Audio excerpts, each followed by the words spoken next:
जैसे आपने 3 टाइप्स बताया कि ये जो डिस्ग्राफिया है, डिसकैल्कुलिया है और डिसलेक्सिया है। तो ये तीनों के लिए या फिर लर्निंग डिसेबिलिटी के लिए ओवरऑल जैसे आपने शुरू का टेस्ट बताया कि आईक्यू टेस्ट होता है, तो और क्या-क्या टेस्ट होती है या फिर इसका जो डायग्नोसिस का प्रोसीजर होता है, वो कैसे होता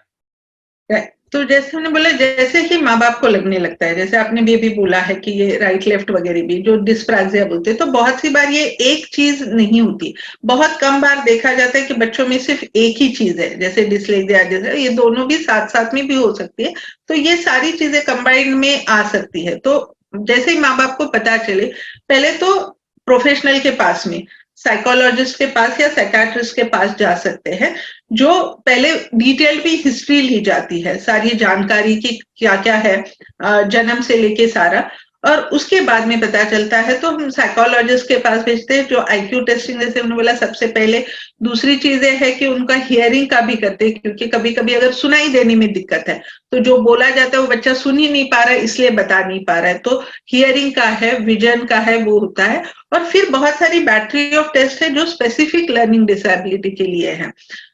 जो क्वेश्चनियर भी होते हैं और उनकी जो खास टेस्ट होते हैं। हमारी जो डायग्नोसिस होता है साइकेट्रिक का, वो डीएसएम